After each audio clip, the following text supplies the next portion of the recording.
You're watching Business Plus. I'm Shweta Kothari. We're bringing you stories from the world of business, policy and economy. With me in the studio, Kartik, Malhotra as usual. Good morning, Kartik. Morning, Shweta. Well, let's begin with the top story that we're tracking at this hour, which is the SEBI markets regulator seem to have finally started its crackdown on Finfluencers. An order here and an order there, but one of the biggest orders that has come in to bar one of the Finfluencers from ever participating in securities market, and that is Baap of Chart, a very famous Finfluencer on YouTube, being followed by millions of people, is now under regulatory hurdle for doling out advice that SEBI feels or believes is, completely off track. Absolutely. So I think Baap of Chart, the sort of name with which this Finfluencer brand goes, has about 500,000 odd subscribers on YouTube, has about 83,000 subscribers on Twitter, has two accounts that I could spot on Instagram, one with about a little short of 1 lakh odd subscribers, followers, and another one with about 1.2 lakh subscribers. So overall, if you look at numbers across platforms, and these are listed public platforms on which you can see the viewership, you're right, it runs into maybe, early millions. But I think the modus operandi here has largely been Telegram. And Telegram being used as a toolkit of sorts, even for doling out stock market related advice. So SEBI has barred Mohammad Nasir as well as 6 other associates, making it a total of 7 from participating in security markets. Okay. Now, I think this comes pretty much in sync with about 2 weeks ago when Madhvi Buch had done this interaction with registered investment advisors and had warned very clearly, without mincing words, that Finfluencers will have to register with SEBI. And I think the line that she had used back then was is something that resonated and stuck, that you cannot have a thappa of public school and take private tuitions. So it's the case here that there is private tuition, so to speak, perhaps by unqualified or at least not registered, regulated investment advisors, and these advisors acting perhaps in the interest definitely of themselves, but if not of themselves, then definitely it is acting, to help shareholders or to help, participants into equity markets make money in the process by doling out such courses or by doling out such advices on social media platforms and on messaging platforms like Telegram.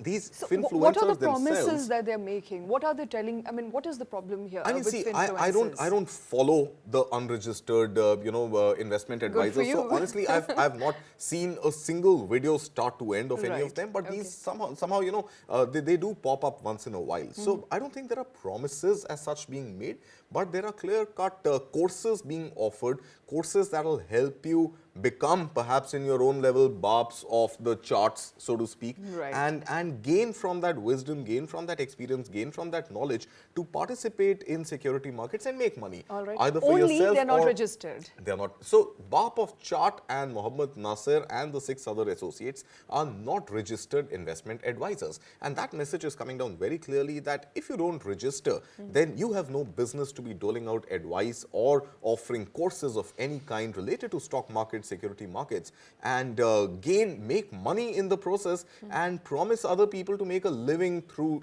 investing in share markets. And I think that has a larger sort of resonance with the talk at the RIA conference a few weeks back. And now I think what is also emerging from here is that as a precautionary measure and to set some sort of a precedent on cracking down on Finfluencers, SEBI has also asked Baap of Chart to deposit as much as 17 crore rupees in an escrow account. Okay. So in an escrow account, pending query, so escrow account typically works that, if there are 2 people holding an escrow account, neither of them can withdraw money from that escrow account without the other person signing off. Right. So it's an escrow account where money will be put in by Baap of Charts, 17 crore rupees, and they will get access to that money only after SEBI sort of signs off on the checkbook. So I think making sure that some sort of financial implication, a sort of financial liability is placed on Baap of Charts by holding that money pending inquiry, pending some sort of action, and that money could then either be used as penalty or could be refunded as the case progresses. All right, so before we move ahead, what is the big takeaway for retail participants like you and me, or perhaps someone out there who's hoping to make an investment, what is the takeaway from this case? What should they do? What should they not do? So, I think I'm not an expert on this, but from my limited understanding, Shweta, the message has always been loud and clear. You've got to do your research. You've got to know who you're seeking advice from. You've got to understand the credentials of that professional who's offering that advice to you. And I think rule number one is just look up the SEBI registration number. If the influencer, finfluencer, expert, analyst is not registered with SEBI, then you are literally, again, to quote Madhvi Puri Butch, you are walking towards a khai. So, and that khai, Right. at best SEBI or these registration numbers at best can warn you that the absence of such registration numbers would not be prudent advice to, risk your life's earnings and savings on. And it's better to be cautious than to be sorry. So I think simple one golden rule, do your research on the person who is doing research and helping you with advice to invest your hard-earned money. Right. And if it is not a SEBI-registered investment advisor, then the liability technically is on you. You lose money, there's nobody out there to save you. All right, I think it's extremely important, a word of caution out there for every person who's hoping to invest. Only go for people who are registered with SEBI. Kartik here does not watch Finfluencers. Be Kartik. Do not go for Finfluencers.